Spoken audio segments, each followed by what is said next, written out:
tema, como es habitual a esta hora aquí en Mega Noticias. Vámonos a debate con, y le doy la bienvenida al doctor Manuel de Jesús Gómez Saldívar, doctor en Economía, y Ángel Méndez Mercado, maestro en Finanzas. Doctor Manuel, Ángel, ¿cómo están? Qué gusto saludarlos. Muy buenas tardes. Muy buenas tardes, qué gusto, Alberto. Muchísimas gracias por estar aquí con nosotros. Vamos entendiendo, ¿qué fue lo que pasó en la administración anterior que dejó un déficit arriba del 5%? ¿Qué es el déficit? Entendemos que son los ingresos que logra el país, el gobierno, el gasto que tiene que hacer, y entonces quiere decir que estos ingresos no le alcanzan para cubrir este gasto y queda ahí un déficit.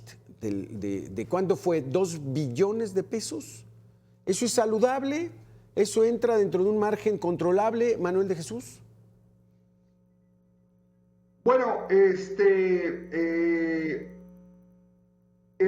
gobierno federal tiene ciertos ingresos, genera ciertos ingresos por recaudación de impuestos, por otros ingresos con el petróleo, y entonces simplemente pues se excedió en gastos y entonces pues no tiene suficiente para compensar esos ingresos, ¿no? Entonces entra en un déficit, ¿no? Exactamente como lo explicó usted. El déficit es deuda, o sea, no me alcanza para cubrir mis gastos, tengo que pedir prestado. ¿Así es, doctor Manuel? Bueno, pues generalmente así se financian los déficits, ¿no? Otra manera es tratar de incrementar los ingresos de alguna forma, ¿no? Incrementar los impuestos, pero principalmente va a deuda. Va a deuda. ¿Cómo ves esta situación, Ángel Méndez? Pues muy delicada por lo siguiente. Pensemos en una economía desde muy básica a niveles corporativos, a niveles país. Y tenemos que calcular un flujo de efectivo. ¿Qué es un flujo de efectivo? Simplemente el dinero que ingresa menos el dinero que se gasta, y al final de cuentas podemos tener dos posibles resultados. Que los ingresos sean mayores a los egresos y tengamos un flujo positivo, un superávit, o que los ingresos pues no alcancen para cubrir los egresos, y en ese caso pues vamos a tener un déficit. Cuando hablamos de un déficit, pues como bien lo mencionan, significa que tus ingresos no te alcanzan para cubrir tus gastos normales. En este sentido, no puedo tener un flujo negativo. Un flujo negativo significa así, no me alcanzó para cubrir mi gasto y tengo que buscar los recursos de otra fuente. Lo más fácil, pues el endeudamiento, ¿no? En casa pues, sería el uso de una tarjeta de crédito. En el país, pues el endeudamiento. Tengo que solventar esos gastos propios, gastos que son necesarios para una buena marcha en el país, servicios básicos, proporcionar seguridad, salud, educación, etcétera. Pero lamentablemente, con tantos programas por parte del gobierno, pues esos recursos fueron insuficientes. La recaudación es muy importante, pero no todos están incluidos en este proceso de recaudación fiscal. Quiere decir que no le alcanza el dinero. Y si no le alcanza el dinero, tiene que levantar hasta las piedras para ver de dónde saca ese dinero. El endeudamiento siempre es un indicador muy peligroso, porque el sobreendeudamiento pues, nos va a llevar a condiciones extremas de una economía pues, de pésima salud, financieramente hablando. Sí. Tenemos que pagar intereses, tenemos que pagar el costo de la deuda, y eso pues, nos engancha en un ciclo de no parar. Ya no me alcanza para mi gasto normal, entonces, ¿qué es lo que tengo que hacer? Pues seguirme endeudando, y es una cosa de no parar. ¿De cuánto está estimada la deuda? Y esto de, hay una deuda externa y una deuda interna, doctor Manuel, explícanos en cifras, ¿cómo estamos? Bueno, históricamente en México existe una fijación con la deuda externa, ¿no? En los últimos años, este hecho de la deuda externa ya no era tan relevante, ¿no? La economía del país había crecido lo suficiente como para solventar pues el seguimiento de esta deuda, ¿no? Se tiene deuda, pero pues no necesariamente tener deuda es malo, ¿no? si uno es suficientemente grande y genera los suficientes ingresos para pagarla, pues el financiamiento, pues pagarlo regularmente, pues esto no es un problema, ¿no? El problema es cuando, pues, pues el dinero que el país tiene, pues no se utiliza como para proyectos productivos, ¿no? O sea, yo lo que veo es que, por ejemplo, en los últimos años el incremento de las transferencias y los programas que ha generado pues que generó en el último sexenio el gobierno, que son programas de transferencias sociales, pues eso yo no lo considero pues unos proyectos productivos que a futuro vayan a generar un mayor crecimiento económico, ¿no? Y esos programas sociales o sea, no solamente son grandes, sino se siguen incrementando, ¿no? O sea, en los siguientes años el gobierno federal va a seguir gastando bastante dinero para esos proyectos sociales, y entonces, pues, ¿de dónde va a sacar el dinero para seguirlos pagando, ¿no? Si, pues no necesariamente estamos viendo que va a haber un incremento, ¿no? Exacto. Aparte, desde afuera del país vienen algunos pues, riesgos económicos, ¿no? Nuestro principal socio económico, que es Estados Unidos, va a tener una transición presidencial que parece pues, muy incierta para México, ¿no? Por ponerlo lo más sencillo posible, ¿no? Muy incierto, no sabemos exactamente cómo nos va a ir, qué cosas van a pasar en el futuro. Sí. Y entonces, en lugar de tener mayor deuda, pues lo normal es que pues el país tuviera como que ahorros para enfrentar esa incertidumbre, ¿no? Y yo creo que ese es el principal problema que se está viendo en el país, ¿no? Que tenemos comprometidos muchos gastos y el futuro pues, se ve bastante incierto, ¿no? Por eso este tema es tan relevante en este momento. Sí, caray. Vamos a hacer una pequeña pausa de 2 minutos y regresamos con esto para saber, Ángel, la presidenta, esta administración el próximo viernes, pues empiezan ya con eso del famoso paquete económico, cómo viene el presupuesto de egresos, la ley de ingresos, pero dicen el déficit lo vamos a bajar. ¿Es puro discurso o cómo hacerle? Volvemos en 2 minutos. El padre de familia es el único que trabaja, ingresa 10,000 pesos de su trabajo. Pues tiene que ajustarse a que su gasto no supere los 10,000 pesos, porque si no, no va a tener para pagar. Ya se pasó del gasto, pues entonces a pedir en una tarjeta de crédito. Dame dinerito y lo voy pagando, pero ya no tiene como para compensarlo, Ángel. Entonces, el déficit que dejó el presidente López Obrador fue alto y viene la otra, dice la presidenta Sheinbaum, lo vamos a bajar a la mitad, a 3,5%. ¿Esto es viable? O sea, ¿fue alto el déficit que dejó y es tan fácil bajarlo a la mitad? Pues no, para nada, no es nada sencillo, ¿no? Y esto pues va a requerir muchos años para una recuperación.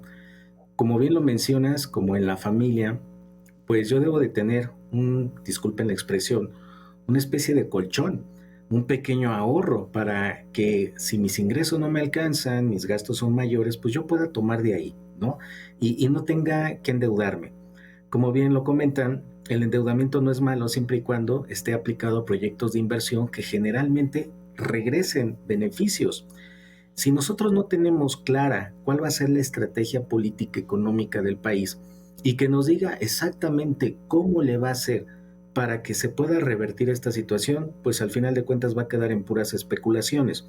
Obviamente no nos conviene ahorita decir que pues, traemos este déficit, no vamos a poder, pues los mensajes y más en este primer año, pues deben de ser alentadores en el sentido de que no lo vamos a revertir. Bueno, está bien y ese es el propósito. Al final de cuentas, el gobierno debe de trabajar para poder establecer finanzas públicas sanas que le permitan revertir esta situación. Aquí lo más interesante es que en el paquete económico se explique detalladamente de qué manera se va a dar el mecanismo para poder revertir esta situación. ¿Cuál es ese plan estratégico? La ley de ingresos, el presupuesto de egresos, el plan de política económica, que en eso consiste este famoso paquete, debe de describir perfectamente cuál es la estrategia financiera que se va a seguir para poder primero sacar los gastos normales, ¿no? Porque en la familia los gastos continúan y son corrientes y esos no los podemos dejar a un lado. Por otro lado, ¿cómo vamos a pagar el servicio de la deuda? O sea, lo que ya traemos de endeudamiento, ¿cómo lo vamos a pagar? El costo que implica pagar ese endeudamiento y sobre todo, ¿de qué manera nos vamos a ajustar para que en el futuro no tengamos la necesidad de seguir endeudándonos y que al contrario la eficiencia económica del país dé los resultados suficientes para poder pagar todo esto? Lo Sí. interesante es cómo lo va a hacer. Porque si nosotros seguimos con estos programas sociales y no vemos proyectos de inversión que realmente le retribuyan al gobierno ingresos que sean Sí. reales para poder sostener su estrategia, pues difícilmente lo vamos a conseguir, al menos en el corto o mediano plazo. Ángel, es básicamente este monto para los programas sociales o el despilfarro? Un aeropuerto que no se usa, una refinería que no refina, un Tren Maya que nos costó 500,000 millones de pesos, doctor Manuel, y no hay un plan de negocios. Dicen, es que no es negocio. Pues es puro gasto. ¿Y cuánto tiempo va a soportar algo que esté gaste y gaste y gaste y gaste?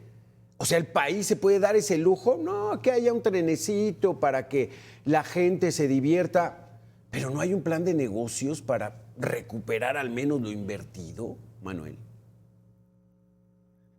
Pues sí, al parecer los proyectos de inversión que emprendió el gobierno federal pues no resultaron como ellos pensaban, ¿no? De por sí, los trenes, pues generalmente, pues se sabe que los trenes siempre operan con subsidios, o sea, operan bajo pérdida, pues ese no había para más, ¿no? Yo creo que se sabía desde antes que no era un buen proyecto, ¿no? Tal vez la refinería, tal vez el aeropuerto, podían ser cosas que se esperaría que tal vez en un mediano plazo empezara a dar el resultado, ¿no? A ver el retorno de la inversión, ¿no? Sí. Pero, pues al parecer, pues no, todavía va a haber que esperar mucho más tiempo. Aparte, yo creo que a todo eso le sumamos la gran cantidad de gasto social que se ha implementado en los últimos años y lo que se oye que va a seguir a futuro, ¿no? No solamente en el gobierno federal, ¿no? Hay algunos gobiernos estatales que también ya empezaron a tener esa visión, ¿no? Sí. Gastar un poco más en gasto social, entregar apoyos a las personas de esa manera. Pero Manuel, digamos que en lo práctico, el darle dinero a la gente, ¿qué significa? Que van a gastar. Y que al gastar, pues bueno, los productores van a poder tener activa su dinámica, ¿no? De producción. O sea, si hay dinero para que lo gasten, ¿no será ese el beneficio? ¿No será ese el objetivo? Darles dinero, sí, para que sobrevivan, para que se ayuden, pero también para que gasten y entonces pues, las empresas pues también ahí se ven beneficiadas o no. Vamos a analizarlo después de una pequeña pausa y última de 2 minutos. Doctor Manuel Ángel Méndez, ¿de qué funcionan? ¿Cómo funcionan los beneficios, estos apoyos sociales? Volvemos. Los programas sociales le dan dinero en efectivo, ¿no? Contante y sonante a la gente y los usa para comprar. Entonces no se genera un, digamos que, mercado interno interesante porque, pues bueno, el productor encantado de que llegue un viejito y compre algo que no iba a comprar porque no tenía dinero y ahora pues ya con este apoyo pues ya lo compra. ¿Así funciona? Sí y no. De entrada, el espíritu es que pues, se reactive la economía a través de la inyección de recursos a una población vulnerable. Hasta ahí a lo mejor suena muy bonito. Sin embargo, ¿de qué me sirve de que a mí me den un recurso si por otro lado los niveles inflacionarios son muy altos y lo que me están dando pues apenas me va a alcanzar para subsistir y para comprar algunas cosas, por un lado? Por otro lado, no hay en realidad una estrategia bien analizada sobre una evaluación de proyectos que le permitan al gobierno darle un seguimiento claro al destino de estos recursos, porque no se trata de darle dinero a la gente por darle dinero a la gente. Pensemos en que ese dinero sea una especie de semilla en donde las personas puedan empezar a ahorrar, empezar a invertir. Sí. ¿De qué me sirve a mí apoyar a los jóvenes dándoles una beca si no le doy un seguimiento? Oye, dame resultados, yo te voy a dar el dinero sin ningún problema, pero yo quiero que estudies y que me demuestres. No te voy a dar el dinero para que te compres unos tenis carísimos o que te vayas al cine con tus amigos. Yo quiero resultados, quiero ver que en realidad el gobierno está invirtiendo en su población para ver mejoras en todos los sentidos, que las personas sepan un poquito de inteligencia financiera, de educación financiera, que esos recursos realmente sirvan para prosperar, que sea ese empujón que les está dando el gobierno para que las mismas familias puedan ver esto como ese semillero y a lo mejor poner un negocio, pero educarlos, porque si no nada más los estamos enseñando a recibir el dinero de una manera fácil y sencilla. Y no va por ahí la cosa. Tenemos que educar a las personas, tenemos que fomentar la cultura, tenemos que apoyarlas y para eso pues se necesita todo un plan estratégico Sí. para que todas estas personas sepan qué hacer con esos recursos, que eduquen bien a su familia, que los Exacto. alimenten, Pero Ángel, ¿no? en la narrativa del régimen es el neoliberalismo olvidó a los pobres. Y Manuel, pues en realidad también nunca ha habido esa educación, ¿no?, a las gentes vulnerables, pues para que manejen su dinero, o sea, los dejaron a su suerte. Y entonces es lo que muchos dicen, y es el gran argumento, es que les dan dinero. El Estado, no el presidente, ¿no? El Estado, todos los que pagamos impuestos, les damos dinero a los más vulnerables. Eso pues, se entiende como un acto de, digamos, justicia, Manuel. Sí, exactamente. O sea, yo considero que así como usted lo plantea, ¿no? O sea, tal vez el gobierno, los gobiernos anteriores, ¿no? Los gobiernos, pues no hicieron un buen trabajo, ¿no? Proveyendo a la población con la educación Sí. que necesitábamos para crecer, ¿no? Entonces, hay que apoyarlos financieramente, pues ahora que son grandes, que ya no pueden trabajar. Pero yo considero Claro, que habría mejores formas de gastarlo, ¿no? claro. Podríamos empezar a gastar, o sea, si no se mejora la educación, ese problema lo vamos a seguir teniendo siempre. Ese Si es el no se punto. mejora la salud, Claro, pues vamos a seguir teniendo ese problema siempre. Si no se mejora la impartición de justicia en el país, pues claro. eso vamos a tenerlo siempre. Entonces, yo creo que si se mejoraran cosas clave como la educación, la salud, la justicia, pues en el largo plazo Claro. esos apoyos sociales ya no tendrían sentido, ¿no? O tendrían Exacto. mucho menos sentido.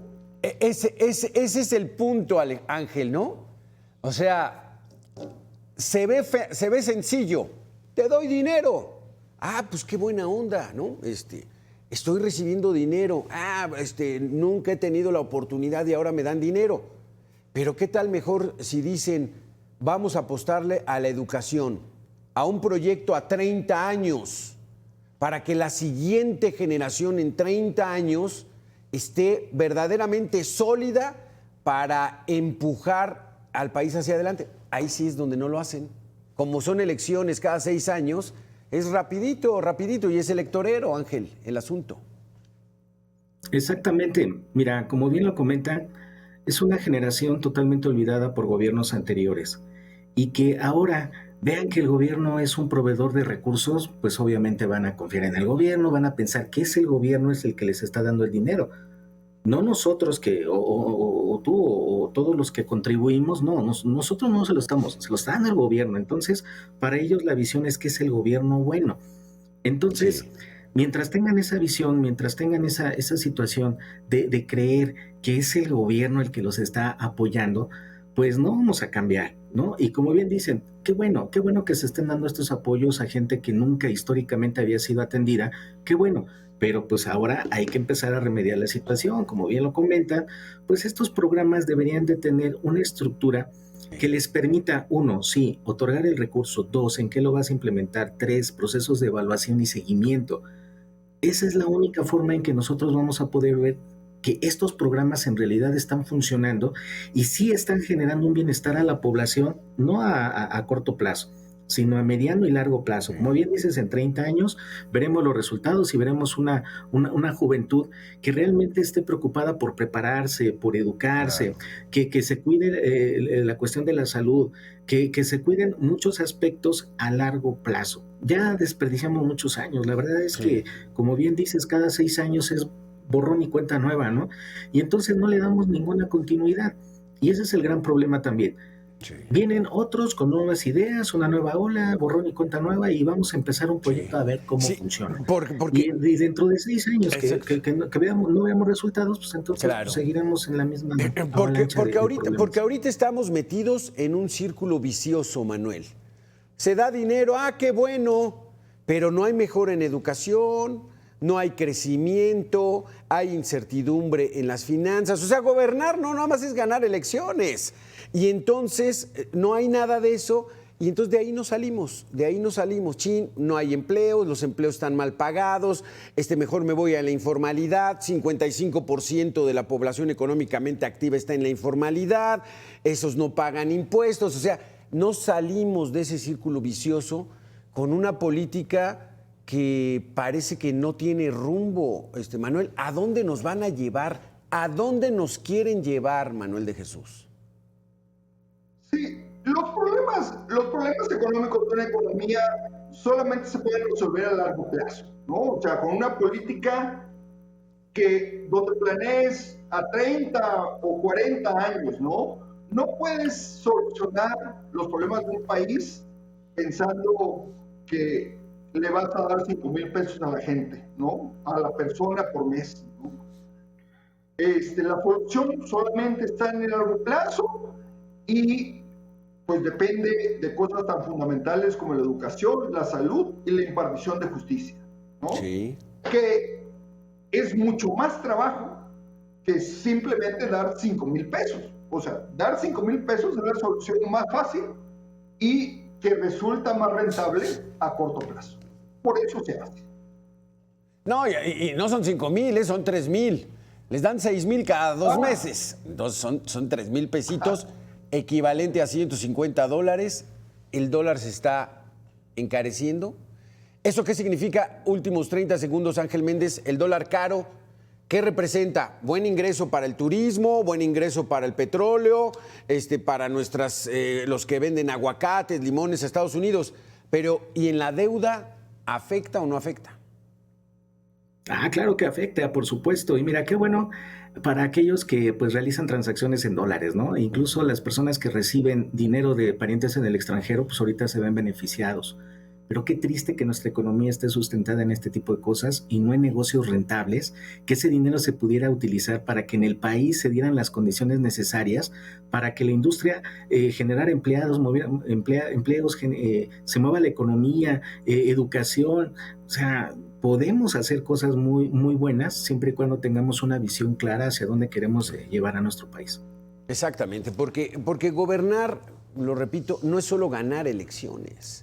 O sea, gobernar tiene su chiste para que el país vaya creciendo. Doctor Manuel Ángel Méndez, muchísimas gracias por haber estado con nosotros. Aquí con este tema nos quedamos sin fondos y viene el panorama poco alentador. Aquí en Mega Noticias volvemos después de una pausa de 2 minutos. Gracias a los dos.